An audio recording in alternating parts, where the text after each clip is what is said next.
ఇక హైదరాబాద్ చూద్దాం మాధవిలతకి ఎన్ని ఓట్లు వచ్చినాయో చూద్దాం ఒకసారి. ఓకే, మాధవిలత గట్టిగానే ఫైట్ అయితే చేసిర్రు.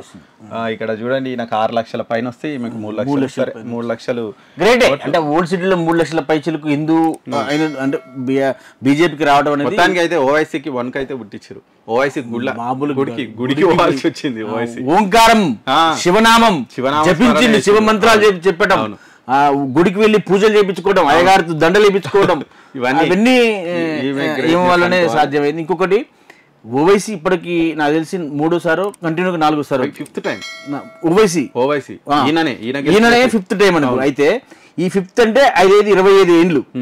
ఈ 25 ఏండ్లు ఈయన ఎంపీగా ఉన్నా గానీ ఈయనకి తెలియని గల్లీలు చాలా ఉంటాయి ఓల్డ్ సిటీ గల్లీలుగా. ఆయన ఏం చేసిండు నిజానికి ఓల్డ్ సిటీ ఇప్పటికీ డెవలప్మెంట్ లేదు. అయితే ఈ సంవత్సరం ఈసారి ఈ మాధవిలత దెబ్బతో తెలియని ఇన్ని గల్లీలు ఉన్నాయని తెలుసుకోగలిగిండు ఆయన ఓవైసీకి. అంటే ప్రతి గల్లీ తిరిగిండు ఆయన. అదే అంటే ఆయన పోలింగ్ కోసము అంటే నాకు టఫ్ ఉంది ఖచ్చితంగా అని చెప్పి ముస్లిం బస్తీలలో మనం ప్రతి బస్తీ గల్లీ తిరిగి ఓట్లు అడుకోవాల్సిన పరిస్థితి మనం లాస్ట్ చూసాం. అంటే ఈ ఓటర్లు పెద్ద బయటికి రాకపోతే వీళ్ళు మధ్యాహ్నం తర్వాత బతిమలాడి ఓటయ్యారు అని.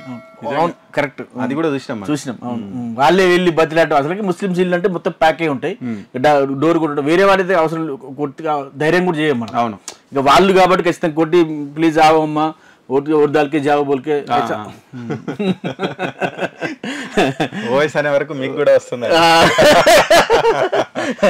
ఓకే.